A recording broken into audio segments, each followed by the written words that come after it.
Hi guys, welcome to the second part of our interview with Dr. Efe. In this part of the video, we'll be talking about the Global Talent Visa, how he got it, and how we can, others can do the same.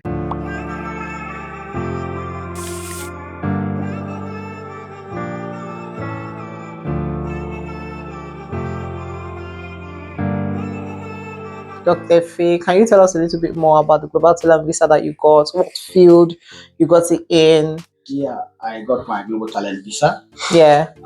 Of course, I'm an engineer, so it's in the field of engineering. Okay. So it's in the field basically research and academia. That's how they call it, or academia or research. Okay. Yeah. But Okay. my field basically is engineering. Yeah. So my endorsing body is Royal Academy of Engineering. Okay, so you got the Global Talent Visa in engineering. Yes. How did you successfully obtain the Global Talent Visa? Can you walk us through the application process for you and what the key steps were? Like, what did you do first? Yeah, for me, the first thing I did was to find out what the visa was about. Yeah. Did my research on the government website. I discovered the category I fall on. Yeah. Yeah, so my field basically research or academia, like I said earlier. Okay. So I focused more on that, the bridge on that field, and also checked on the endorsing body, the Academy of Engineering, and find out their requirement in detail. Yeah. Yeah, that's one thing I did. So I had to determine, okay, am I going for exceptional promise? Yeah. Or am I going for the exceptional talent? Okay. So that's what you need to decide for yourself. So you decide whether you're going for the exceptional talent or exceptional promise. Okay. Exceptional talent, that one is you are already a leader, a recognized leader. Okay. And the exceptional promise is you are an emerging leader. Okay, so in your field. Your career. Yeah. Yeah. So you go for that. So for the different fields like digital technology, arts and culture, academia or research, okay, you have these options. Okay. So you decide what you want to go for. And the exceptional promise, of course, the requirement is less compared to the exceptional talent. Yeah. Being a leader and being a recognized leader and being an emerging leader is different. Okay. So of course, one of the major difference is how long have you been in this field? Okay. How long have you practiced in this field? Okay. Are you recognized internationally in this field? You understand? Have you won awards? Okay. Have you spoken on different platforms? Yeah. So who knows your work? Yeah. So all these things. So if you're early in your field, we advise you go for the exceptional promise. Okay. It's the same thing when you're applying for the academia or research. Yeah. Why bother yourself stressing for more requirements? Okay, so if you get global talent in academia, it's 3 years, just 3 years to permanent residency. Indefinitely to remain. Indefinitely. That's permanent residency, is it not? Yeah, that's it actually. Yeah. That was permanent residency. Exactly, yeah. So when you get so used to the ILR. Yeah, okay. So I have to say the British way. Independent leave to remain. Yes. So 3 years to independent leave to remain. Yes. Okay. In other fields, there might be that distinction. Okay. So now we've established that another thing you need to look at whether you're going for the exceptional promise route or the exceptional talent. Yes. Then now look in detail. What does your endorsing body need in terms of the document? Yeah. For the Royal Academy of Engineering, one thing they need is your CV, 3-page CV. Okay. 3 pages of your CV. Yes. Oh, okay. Very nice CV. Yeah. Well structured. Yeah. Your career so far. Yeah. Your awards and the rest of the year in detail. Okay. Yes. Okay. And I think if you can also add for academia or research, you can also add some, your research from this. Okay. So like publications that you've done, the publications you talked about in the last interview. Yes. Put something out there, even if it's a review paper, things like that. Yeah. So that's what you do. Make it more detailed. Make sure it meets all the requirements. Yeah. Okay. Follow their structure, their format, please. Okay. Make sure you follow their requirements. Then you also need a personal statement. Okay. Where you tell them why you're applying for the visa. Yeah. Why you think you should be given that visa. Yeah. How would the global talent visa benefit you? Yeah. How would you quietly contributing to the UK economy? Exactly. So those things you need to highlight them. It needs to be mutually beneficial. Yes. Okay. Yes, you are gaining from the UK. Yeah. You are contributing to the UK. Exactly. Yes. Okay. Yeah. Okay. You need recommendation letter. Okay. need a recommendation letter at minimum. Just one? Yeah, just one. Yes, okay. that's for the exceptional promise. Okay. You need a recommendation letter from an eminent person. That's how they call it. Okay. So this person is recognized in that your field. Okay. He or she knows your work. Okay. So for someone in academia like you now, is it like a lecturer? Yeah, it could be a professor or a professor doctor in your that department has, good knowledge of your field. Okay. Or your area of research. Like somebody that has a doctorate degree. Yeah, at least. Okay. Yes. Okay. That has a knowledge of what you've done. Yeah. Okay. Yeah, but you can get a professor. That would be better. Okay. Okay. So what if you've not worked with one, or you don't feel you have worked with a professor, or somebody that has a doctorate degree that knows you well enough?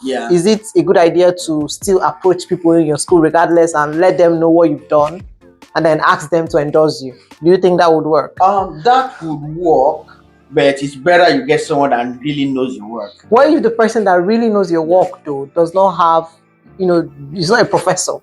It's not a professor. The doctor is susceptible. Okay. He must be a professor. What if the person doesn't have a doctorate degree? That person cannot. I don't think that person should give you a recommendation letter. Which is why I'm now saying, in this situation, can you now go for somebody that you don't have a close relationship with, and let the person know, this is what I've done, this is my history, or this is my CV, and this is what I'm applying for. I'd love for you to give me endorsement. Yeah, that's also possible. I think what some of them do in that case is they will go through your CV.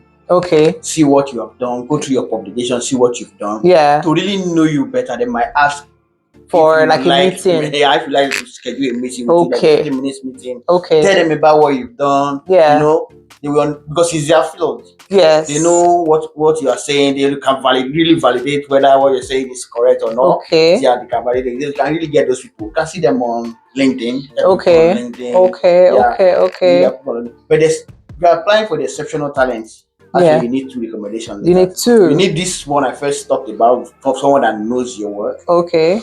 And another person that does not necessarily need to know your work. Okay. Or know you personally. Okay. You just need to go through your work, your CV, go through your work and say, does this work show exceptional talent or promise? Okay. That doesn't need to be you personally. Yeah. It could be your VC, it could be your dean, it could be anybody, another eminent person where you recognize in a senior position. Yeah. Yeah. So that person will say, this guy's work to me shows exceptional promise. Yeah. Or it shows exceptional talent. Okay. Or, I don't think they will give anything. There's no other. Yes, just one or the other.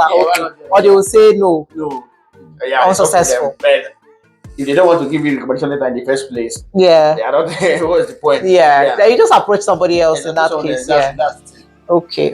Another thing is when you are approaching this, like for me in the academia now, you're approaching these academics. Have an open mind.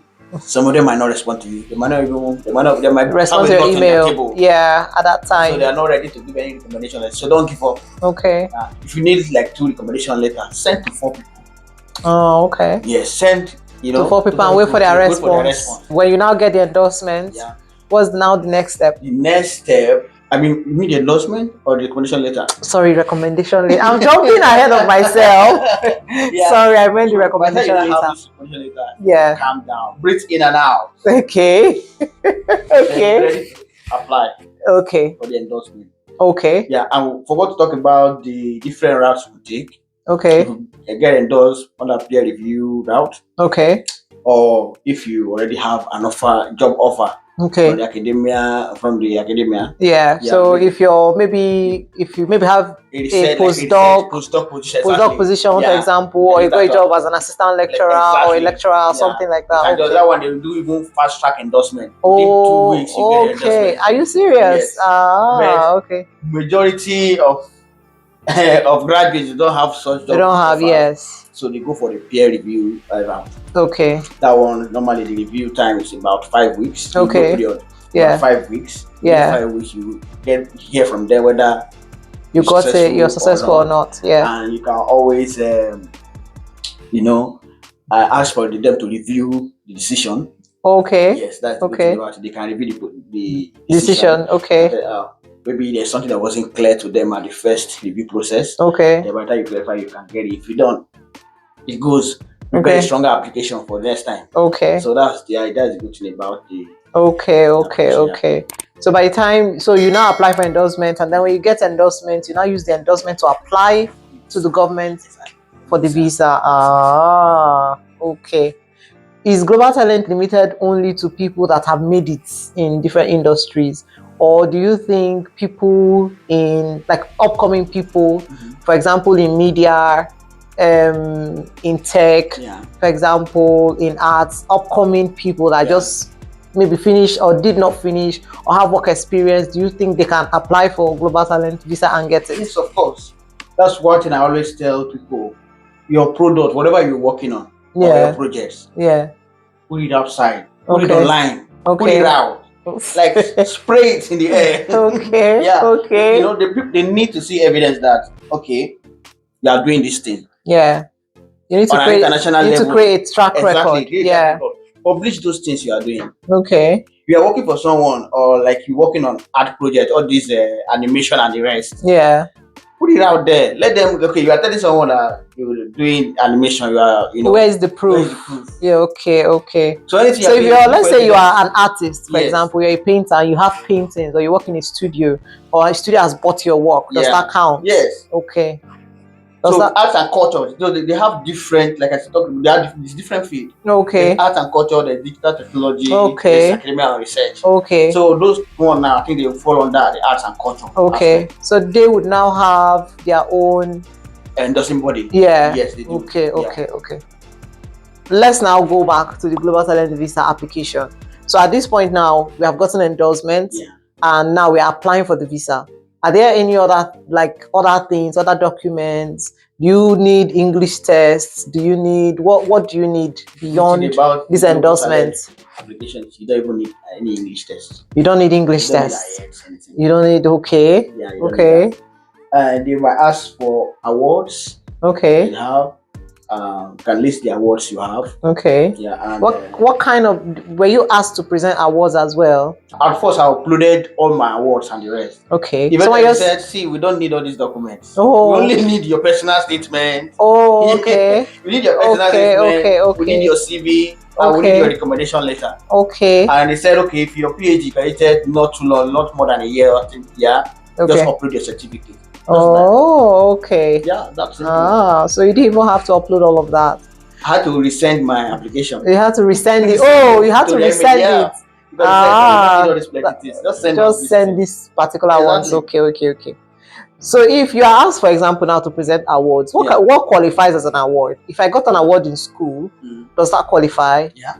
If I did a project and we won an award in the office, in industry, award. Okay. Sometimes the peer review route we're talking about now, is it not?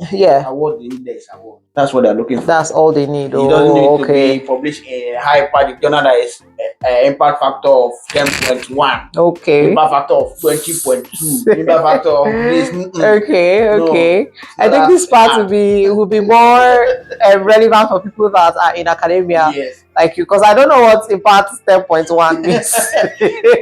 I don't know what impact 10.1 in our last 10.1 means.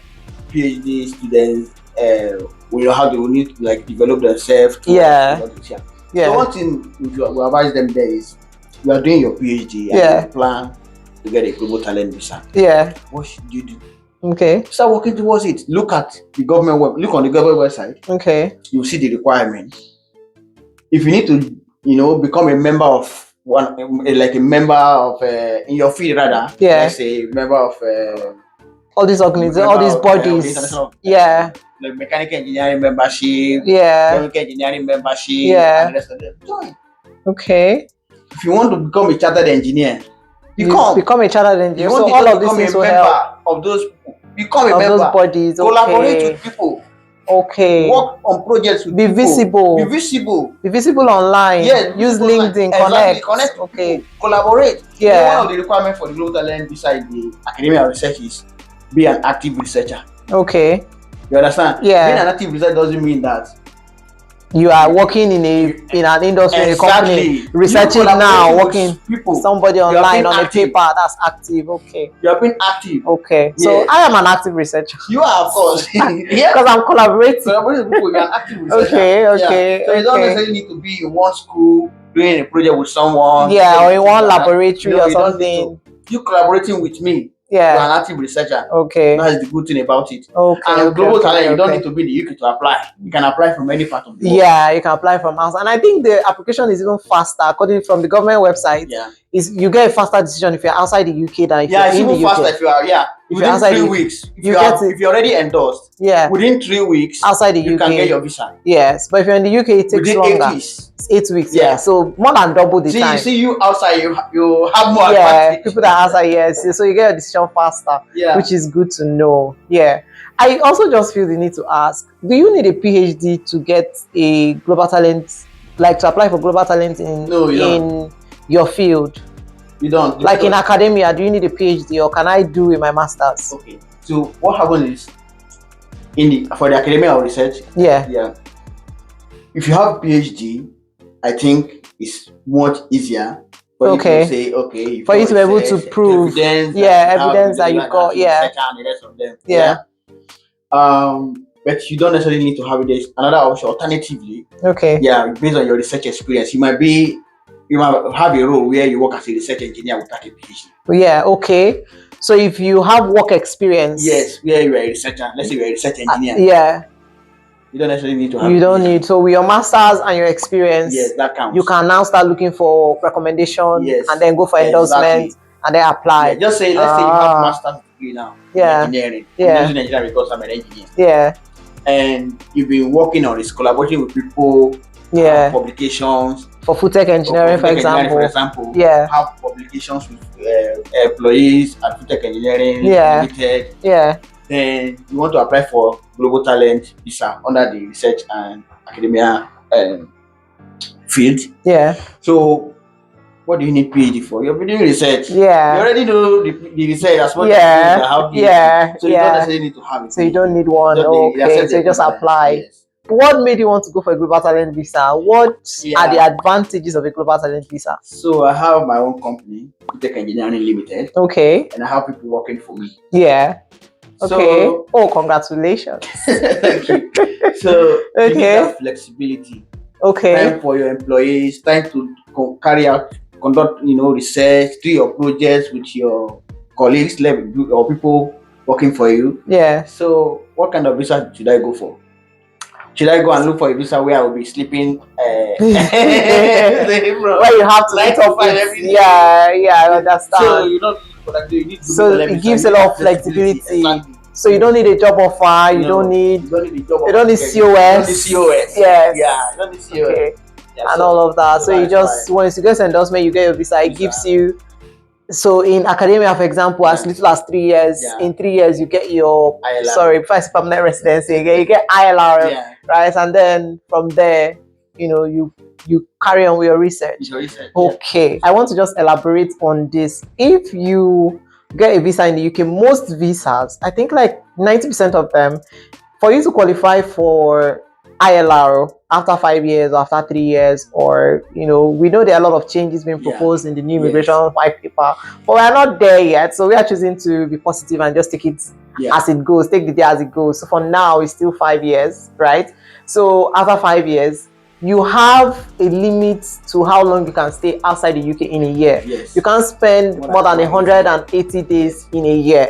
Yes. So if you're going for holidays, or you're going back home, or you're going to see family, or you're traveling in a year cumulatively, or in a rush to come back, you have to come back. Yes, you have to make sure you don't break that 180 days rule. I'm one of the stories I saw online was somebody that is currently fighting for ILR because he traveled during COVID in 2020. And because of the lockdown, he ended up spending more than 180 days in 2020 because of the lockdown. Yeah. So ideally, it wasn't his fault. Yeah. It was not their fault. It's not supposed to affect him. Yeah. But it is a problem now that he wants to apply for his visa. Yeah. So there's just a lot of that might not need a good lawyer and the rest. Yeah, he's still on it. And I've been watching and trying to follow the story to see how it goes. And we'll just see how it goes. Yeah, hopefully it ends well. But for the global talent visa, You don't you can need spend doing your research activity. and be doing as long as you're doing your research activity. Yeah. As long as research is the reason you're out. Exactly. Yeah. Okay. And now I want a global talent visa. Oh, you can easily get it. Now I want a global talent. You think so? I don't have a PhD. I think anybody can. Okay. You don't need to have a PhD. Okay. You can So have your digital best- technology. Just be all these tech bros, these guys that know tech. Yeah. Once you're Just in AI, write your artificial code intelligence. where- that one is there. And there are other, different disciplines. Okay. Also that you don't need to even know how to write any code. But you can Okay. also get in that digital technology. Okay. So just go and find out. It's amazing because I didn't talk about this with you, but the last video we did, I don't know if you saw it. I don't think you did because you've been busy. But the last video we did, we talked about how in 2025 the UK is focusing and is needing those that are in AI and tech. See? So there is a lot of advantages now. Even the white paper that was released, if you go and read it, it's about 80 something pages that I went to read to know, are these things online? All this fear, are these things online true? But there's a lot of fear. But it's just because UK immigration just changes. And I bet the system is going to favor global talent. Yes, it's going to it's favoring global talent and AI. So the UK wants to focus on tech and because they have realized they're lagging behind countries like China and the US. So AI tech. I always forget how to pronounce this. Quantum computing. Quantum computing. They are focusing on all of that. So so a good time to apply for global talent. This is the best time. So you don't need a PhD to get. You mustn't have a PhD. For global talent. You mustn't. Just go through the government website. Look for the field you want to apply. Find out what you need and arts and culture. But don't do fashion design and get global talent. Okay. Not the arts and culture. Just designing fashion. They think this one. As long as you have the experience. Put it out there. Showcase your work. Seek for collaboration. Internationally. Seek to attend fashion runways, things like that. Present your own work. Even if it's in your country. Even if your country. Even if it's your cultural attire. Exactly. You design something, take glory for what you've done. Okay. Benefit from me, not just designing for people and they'll just be wearing your designs. Okay. So I think anything you can get package. Package. Build your portfolio of your job and That's it. Before we move forward now, I just want to quickly ask this question. Sorry, I was supposed to ask it a while ago, but we're having fun. I'm all yours today.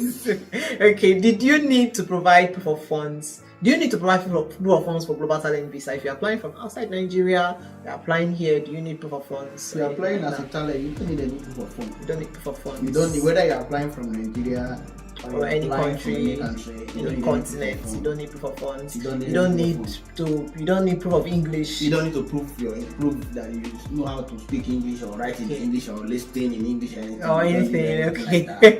Okay.